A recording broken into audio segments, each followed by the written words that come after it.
Number 19, Marius Bensueña. With a total score of 11.91 in ranking. Palakpakan naman po natin ang ating pong third placer, Marius Bensueña ng Santa Cruz, Laguna.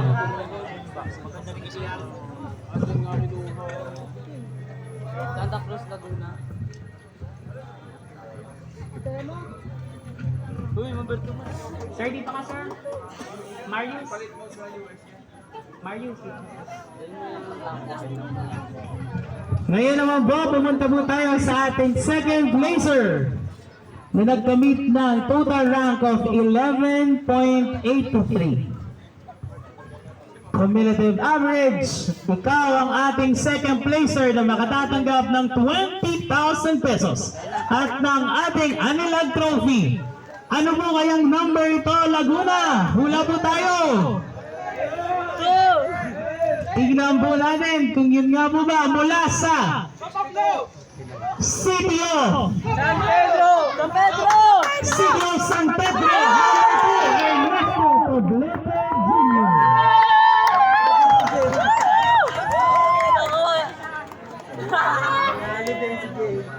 Alin ba burador niya dyan?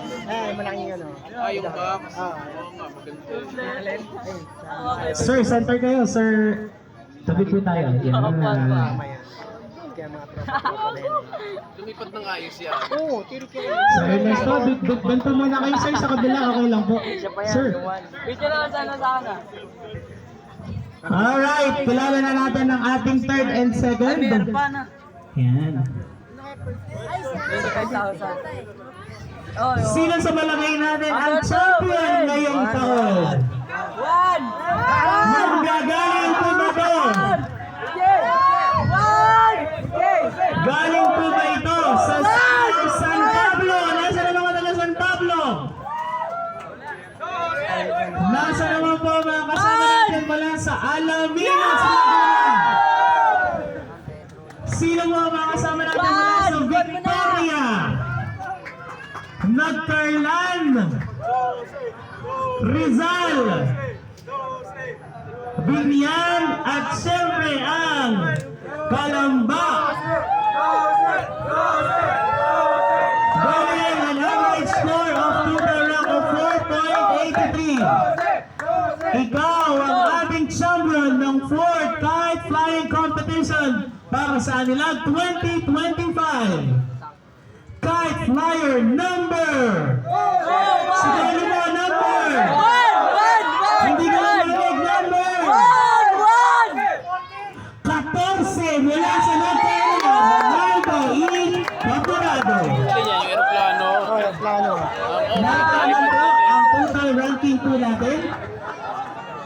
Ano yan? 4th placer, number 12, Mitch L. Cuenca ng Alaminos. Sinundan po ni number 42, Leo Anthony Arman Langit ng Victoria. Number 11, Teofilo Daniel Pasco ng San Pablo City. Sinundan po ni number 10, ni Martin Lidan Ong ng San Pablo City. 32, Jeniel Tanael Bungo, City of Bunyan. 51, Orlando Manila, City of Calamba. 39, Prince Ezekiel Dicena ng Santa Cruz. 49, Dexter Siba Davila ng Nagcarlan. 16, Ivan Dorado ng Rizal. 38, Prince Lawrence Ramos ng Santa Cruz. 31, Herbert B. Corpus, City of Calamba. And number 1, Jeffrey Loray ng City of San Pablo. Muli po natin palakpakan, group picture po. First place, second place, and third place. Kasama po ng ating mga official. Ang ating pong champion ngayong taon, Mr. Ronaldo E. Caparado, number 14, kite fly number 14 mula sa Nagcarlan.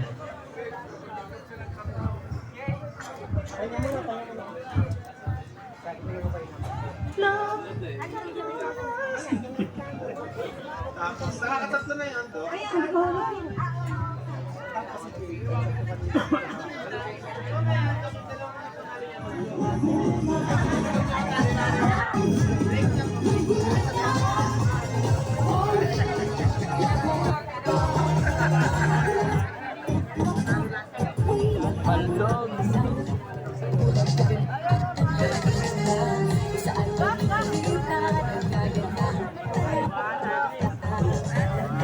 Muli po ating palakpakan ang ating Hall of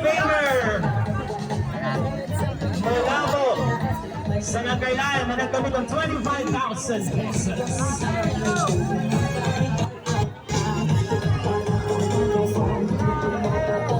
Ang pihapo ng Laguna PGN Road. Mabuhay po Laguna! At ito po ang ika-4 na kompetisyon ng kite flying para sa Love Laguna Annual Festival.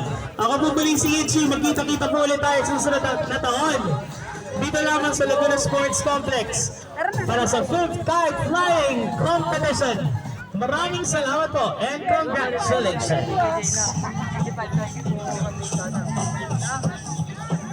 San Pedro! San Pedro!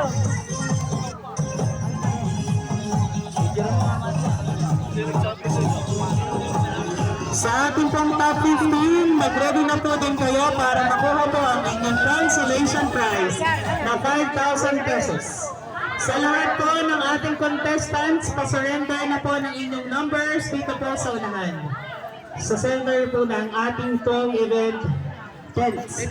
Lahat po ng numbers, maliban po sa winners po, huwag po muna.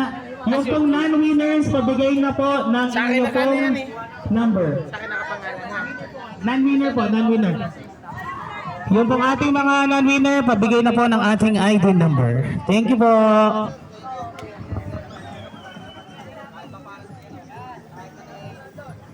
Deserve naman, boss. Deserve na deserve. Ma!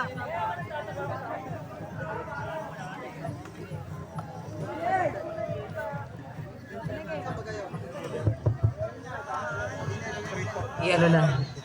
Attention PGN Bro staff. Ano na po yung mga chairs. Ano po. Ihanda na po din. Ano po.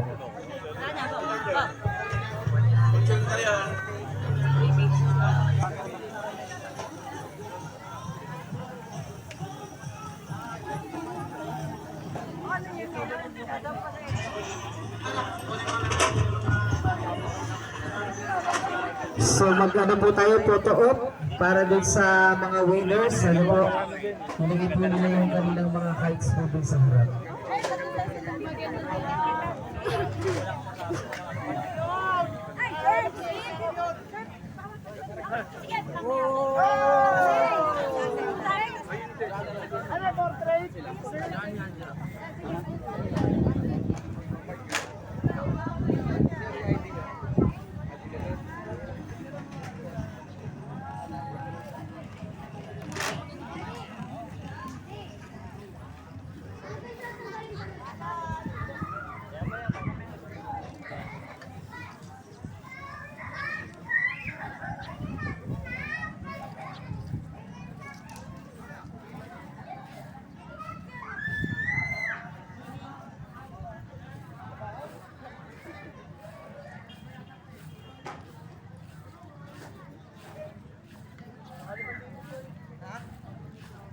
Wala, ganun na talaga eh.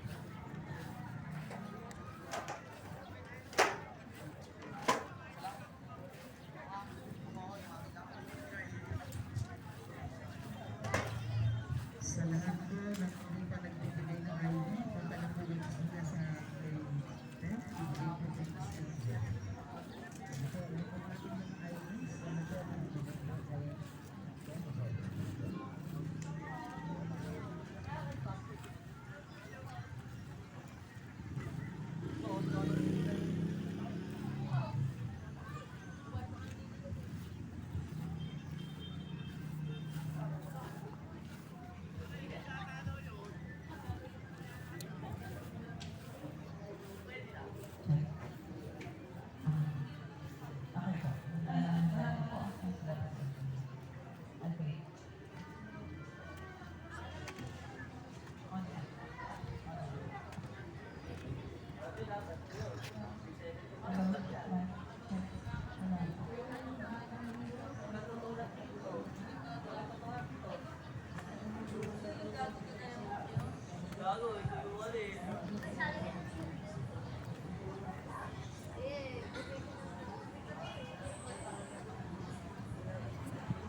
Ginawa kong Friday. Tapos skill yung 5 Fridays. Oo, nakasibilyan. Parang ginawa niya 18. Ako rin. Nagdala ka na container. Dala ka na container ko lang. Sabi ko lang, marami kita. Dapat nagpayong ako yung